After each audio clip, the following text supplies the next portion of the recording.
Okay, it's May 6th, 2025, 7:30 PM. Going to call the regular meeting of the Town of Willington Planning and Zoning Commission to order.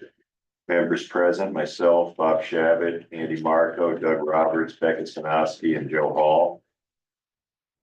Let's see, there's no applications for receipt tonight, no public hearings. Brings us to item E, new business, discussion of application fee amendments. And you.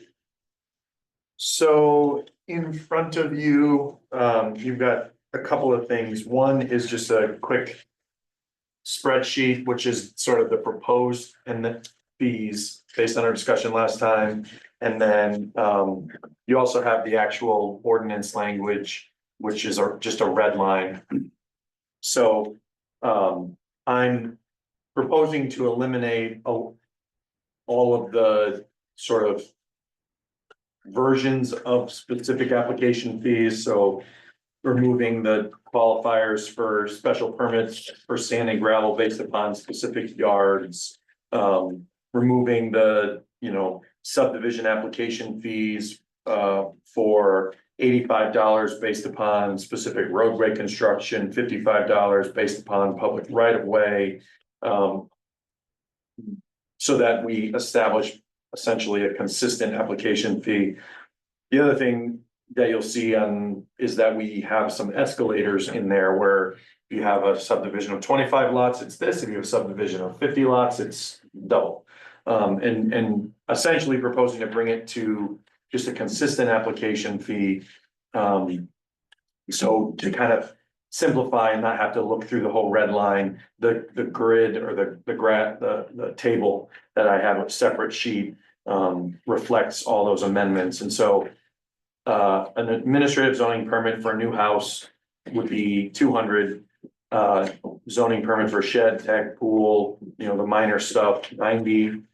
Site plan review would be 175, and that's based on our discussion about having a hearing or not having a hearing and having the fee associated with that. So I went through the last 2 fiscal years of cost, and our average cost for a single legal notice is like $85, $88.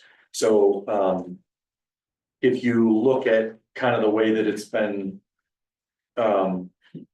structured, we would have to do anything with a public hearing. We're going to have 3 of them, 3 legal notices, 2 up front and 1 after, and then the $60 state fee. So that's where I'm getting the $375. And then the subdivision, you'll notice, is a little bit different, and that's because a subdivision is not always going to require a public hearing. You may choose to have one, or if it's a re-subdivision, then you need to have one, but not always. Site plan review does not have a public hearing, so again, that would just be a single legal notice plus the state fee. So that's kind of where I started. I see so the ordinance that's in place now has provisions for if we were to incur any third-party review expenses, that we could pass those along to the applicant if we felt it was appropriate. So I felt like it made more sense to just keep the application fees consistent. So a special permit, a text amendment, a zone change, even variance, which I know doesn't come here, those don't. The way we process the application, the way we do the reviews, there's substantially not any different. What is requested within any individual special permit could be very simple, could be very complicated. The special permit that we saw for Loves was a lot of review time because they were revising application materials, putting revised plans together. We had several public hearings. We can't really quantify that. That's just part of the process. So to me, it felt like we would just have a consistent application fee reflective of our costs, make it so that we weren't losing money, but also we're not really going to be making much, if anything. And then you'll see I have the note here, the costs on this table include the state fee. All of them do, right? All of them do, yes. Overall, with this structure, would we lose money? No, I don't think you would be losing any money. Because if we do, I know we talked about that, and I thought that was the answer that overall, we wouldn't be losing money. I think our break even is somewhere around 330. Okay. Because if we assume, you know, $90 per application plus the 60. So then that basically leaves a little bit of wiggle room. Because some of our fees some of our legal notice costs can be as high as 130, some of them can be as low as Okay. 68. So we're not gonna be making much. Maybe $50. But we're not losing it anymore, that's No. more important. And this is an ordinance. So, yes, the ordinance, which is what you have here, the red line. Something that is a little bit unclear, but typically what we see if you look at. How long has this ordinance existed? 2009. Where is it? So expenses, family, payment fees. There's language in here, I'm selecting.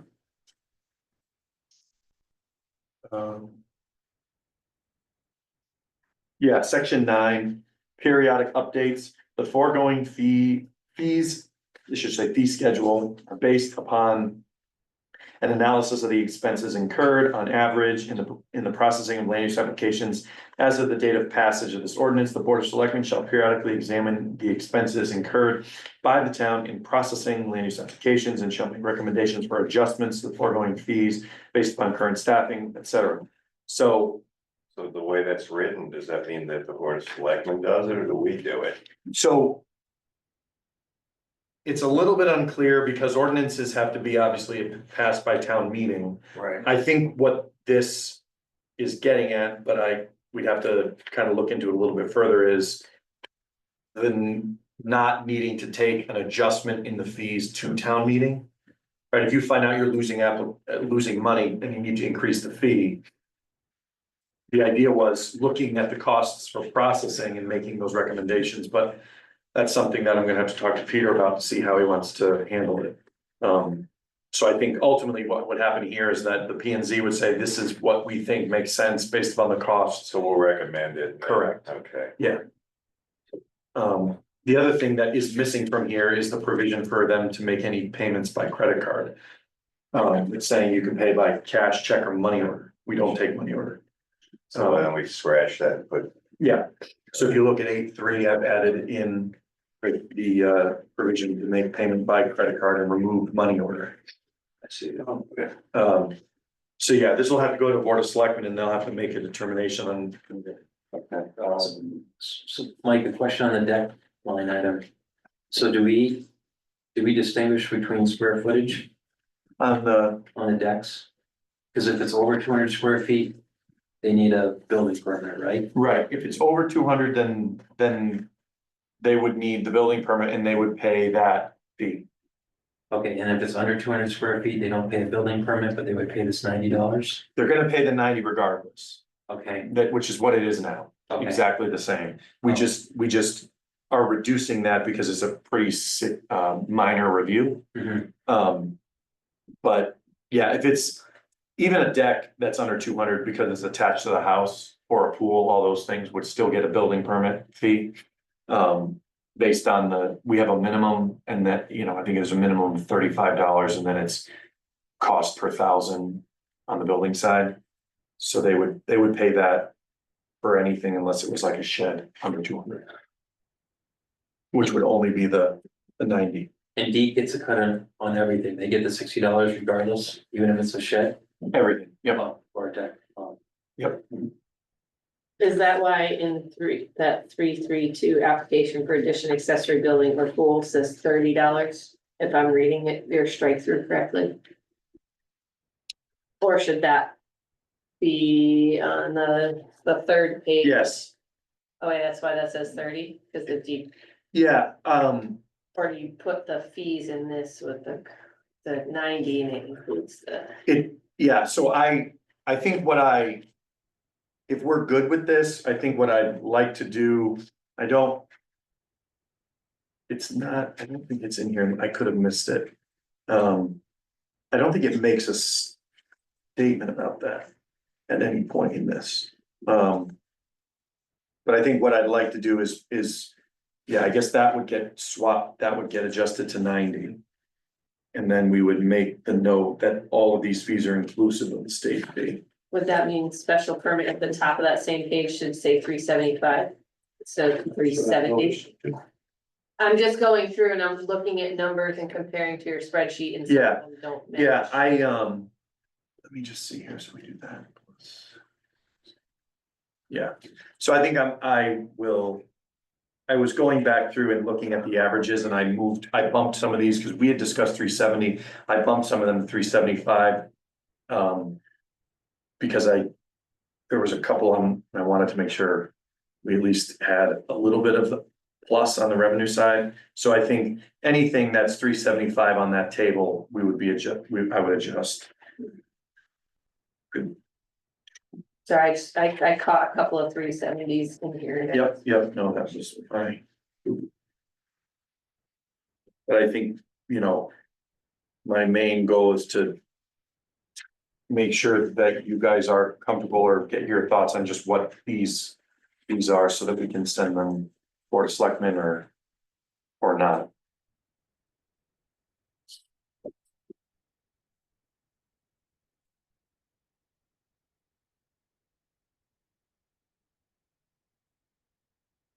These are fair considering, As long as they're covering costs. yeah. Yeah, if we make $50 on something, okay, it's. Yeah. Yeah. You don't lose it, but Well, that's the main point.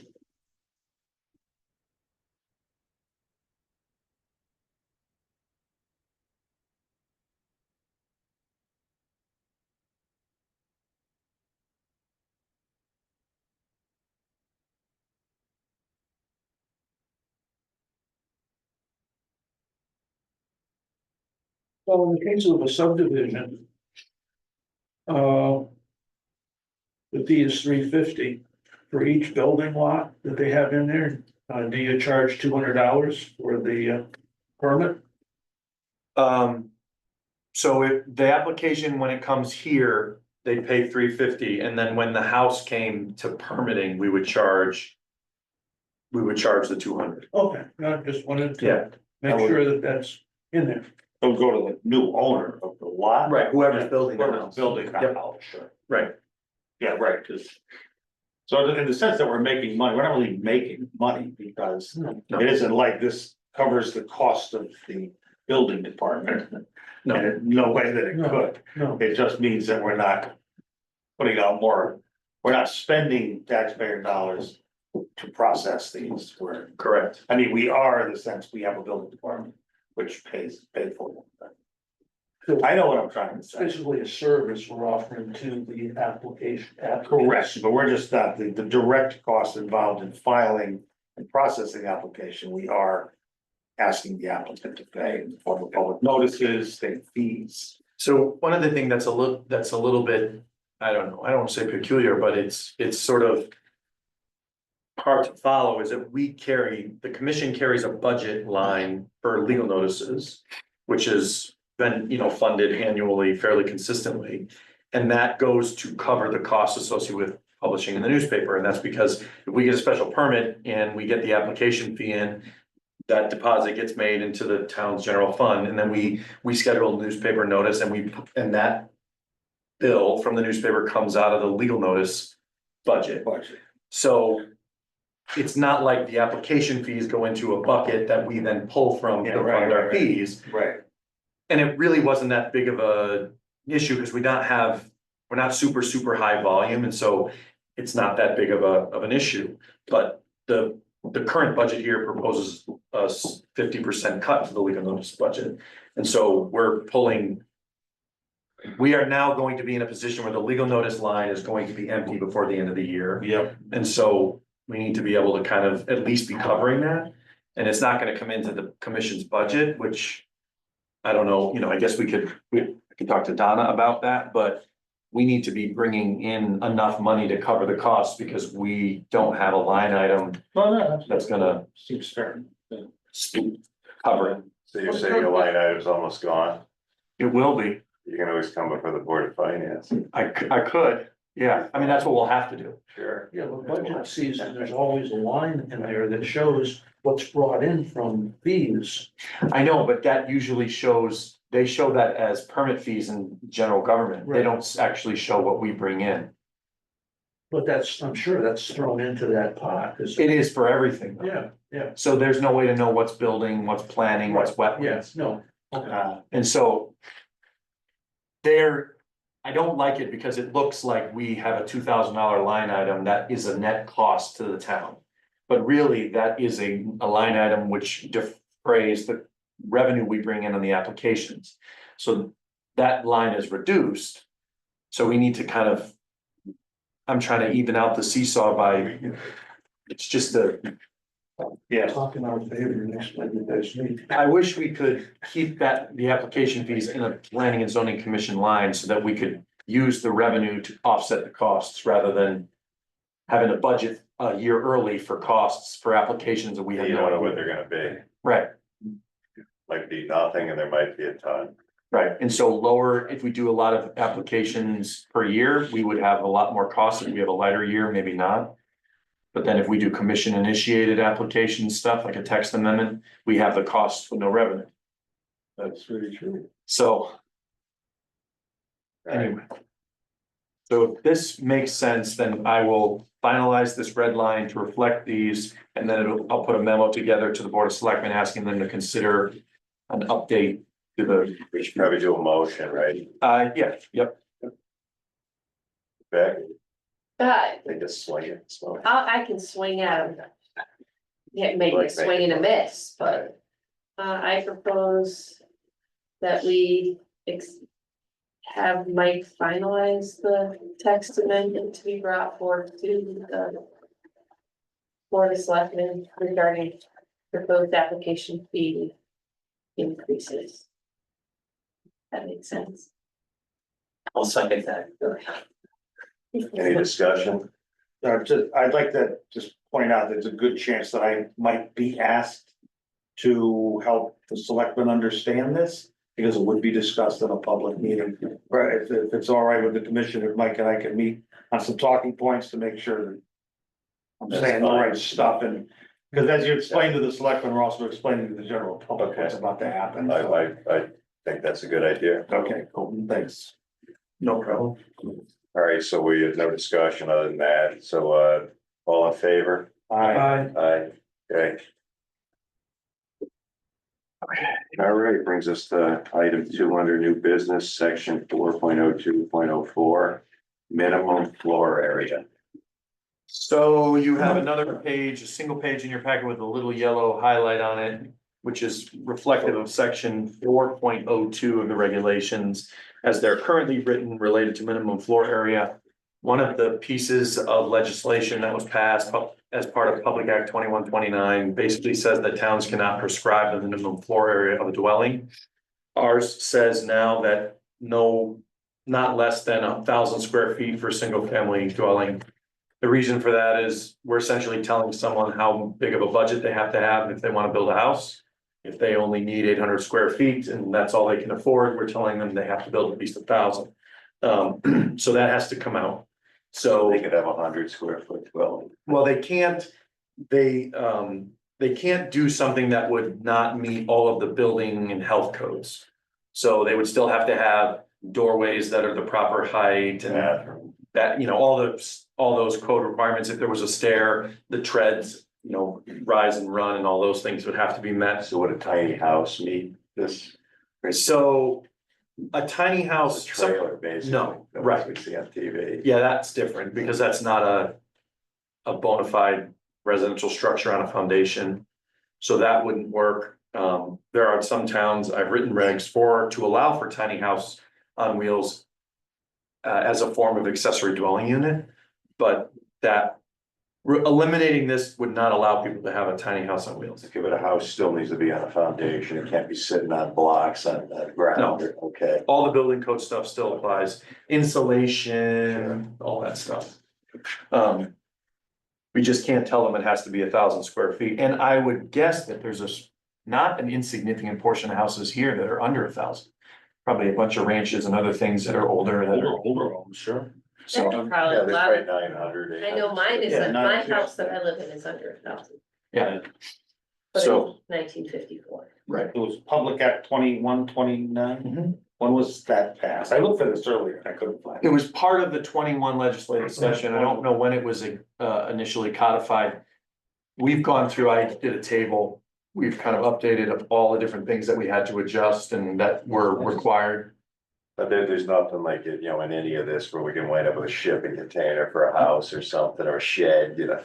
They Okay, still have to meet all the building code, and people ask every so often about shipping containers, but shipping containers don't meet. They don't have insulation, they don't, you know, like, they don't have all the other things that the building code still requires.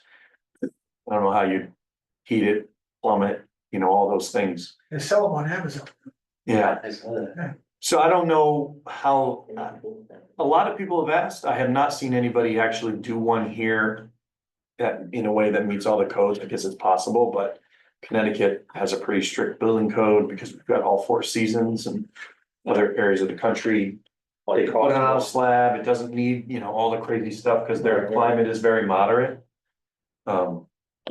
So this is kind of a no-brainer, it's non-negotiable because we have to remove it.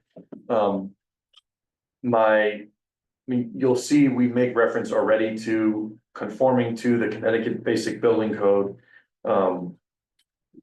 So, you know, we probably leave that reference in there, but this is something that has to be eliminated. So this would be basically a future public hearing. So, paragraph E is eliminated completely. I think my preference would be to just leave the reference to the building code. Okay. But yes, the requirements on the zoning reg would have to be. I like that idea. That way, when that changes, we don't have to rewrite our regs every time. so we're gonna make a motion here. It's just to remove the minimum floor area text out of 315-402.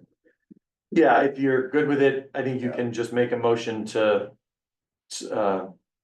set a public hearing or put this forward for public hearing, and then I'll put a red line together and schedule it. I'll make a motion that we take section 4.02.04 minimum floor area, the proposal to remove that from our zoning regs and move it forward to public hearing. Second, Any discussion? All in favor? Aye.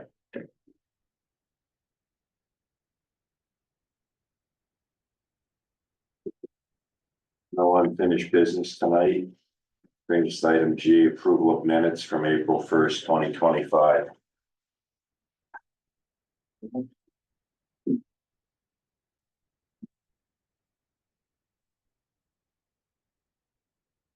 Make a motion to approve the minutes second, of April 1st, 2025. Any discussion? All in favor? Aye. Aye. No correspondence tonight. Item I, public participation for items not listed on the agenda. So any public participation? Mr. Toulis. Good evening, everyone. Ralph Tillis, 47 Village Hill Road. And looking at tonight's agenda, I noticed E2 referenced 4.02.04. And in the only copy of the zoning regulations available online, that actually is section 4.02.05. And I realize that's an agenda item, and I want to speak to the comment in parentheses after public participation. And I'll just read this statement. You all can respond as appropriate. I understand why some agenda items are off limits for discussion, as they may directly pertain to an application that is in process. However, when the commission is acting in a legislative manner, as in this particular example, 4.02.05, that's not related to a specific application, Discussion from the public should be permissible during public participation. It does not influence an application in process as long as the item is not related to an application. I think allowing a little bit more leeway in public participation can go a long way with the community as a whole. And that's all I have to say. You're welcome to respond if you choose to. Well, if we're gonna consider that, Mike, we gotta come up with a new way to draft that for. I don't disagree with Ralph, like if it's something that's not driving, it. Yeah, and, you know, obviously we're gonna shut it down quick if it's something that's in play and somebody starts.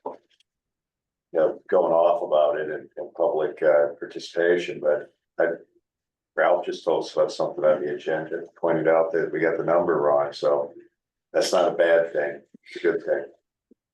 Yeah, we could make an adjustment to one of the lines. We could, I don't know, change one of the line items to reference or in parentheses, say that certain things. Well, like pending applications, you keep that in the text, but you know, just. I really don't know that. Granted, in most cases, it's not a big deal, but let's say, you know, he contributed something based upon this discussion of minimum floor area that changed your recommendation. At the next meeting, if we schedule a public hearing, that dialogue isn't part of the public hearing. And so if there's any discussion related to an item, it really should be part of the public hearing so that other people can be privy to all of the discussion that took place. So that's the reason Is behind that it. something to touch base with legal line just for a quick? So I mean, you can take public comments on stuff, but yeah, I mean, I can talk to Ken. We've had this come up before, and the challenge is if you wanted to list something as like a workshop item or something, you know, if you knew something was coming up down the road, so let's say 3 months ago, you were talking about application fees and you wanted to solicit feedback, you could put it as a workshop item, but again, you don't want to be referring to or thinking about comments made outside of a public hearing and when basing your decision. That's the only part because when you read the public hearing minutes, or you listen to the public hearing, everything you use to base your decision should be part of that. Right. That's the only tricky part. I'm not against it. I think it's fine to take public comments. People frequently talk about stuff that are commission items beyond the scope of public participation. You know, happens often. But I don't think we want to get into something where everything that we just had a meeting on is all of a sudden getting. Right. It's sucked back into the public participation piece. Right. Yeah, I don't know that would be very productive and probably get you in legal trouble, you know, at some point, depending what's said. And we have had applications and things where we've during the course of our discussion have decided, well, we better bring this to a public hearing. Yeah. We didn't necessarily start that way. Yeah, And like you just said, Mike, that if indeed we took public comments, and I said, oh, well, I guess we gotta bring it to a public. Now we've got ourselves in sort of a legal. yeah, because we just had a public hearing with maybe 1 or 2 people. Yeah, right, in a meeting. right, that's awkward. That's why we've had that, All right, well, maybe it's just something to think about, like a 5-minute phone call with the attorney or something. Yeah. I can ask him if he has any suggestions. Sure. any other towns doing that, you know, I mean, you work in a lot of them. I know that this exact item came up in Ashford and we talked about it with Ken Slater and I don't know that we ever came to a resolution, and I think it was in part because the chair felt like it made things a little bit too muddy. I think that if there's an item that the commission is discussing or workshopping, like an application form, there's this like supplemental thing that they're looking at about things they want included with an application. I think that if he feels that there's something on the agenda that he wants public comment on, he'll sort of just state it. Like, oh, the commission would be open to feedback on this, just like on the fly, but let me see if Ken has any ideas. Yeah, just see what his ideas are, you know, being somewhat open like the public. Right. May not necessarily be a bad thing, but we just gotta be careful. That's all. So, so our two new businesses. Our application for fees is an ordinance, which would probably go to town meeting, so It is. we wouldn't want too much public comment before the town meeting. And the second one, a change in zoning reg automatically goes to a public hearing. So we wouldn't want public comments on either one of these for legal reasons, so. But to the point, like that when Ralph made his comment, he noticed a mistake on the number and. Oh, right, that's a very good That's thing not- to point out. I don't think that's a bad thing. No, I don't think so either. I don't think so either. Yeah, and that to me is not this, that's not the intent of what's on the agenda there. To me, the intent is if he were to. Let's say it was the converse and we were proposing to increase the minimum floor area to 1,200. And he says, hey, I want you to know, PA 2129 says you can't have it at all. Yeah. The regulation that ultimately goes to public hearing is an elimination of the section, but where you started was to increase it. And it's all based on a comment that was taken prior to the public hearing. So when you issue a decision legally, you are basing that decision solely on the evidence in the record. If it gets appealed, the judge listens to the public hearing. They will determine if your decision was supported by evidence in the record. And so if there is no evidence in the record to support why you made a decision or had some particular comment, they're going to throw out the decision. I realize I'm making it overly Well, they're complicated. definitely gonna listen to your recording. It is, you know, exactly. And watch your video that we Right. have now on all these meetings. Yes, and so they want to be able to hear all the comments and say, okay, the comments from the public were this, the evidence in the public, application was that all tracks. All right, But let me see if Ken has any suggestions. We can make some tweaks. and you made a note about the 05, right? Yes, All right. Item J, staff report discussion. the only things that I was going to mention is it looks like as of yesterday, we do have the sort of preliminary overall draft of the town's code from the general code ready, which means we'll be able to start.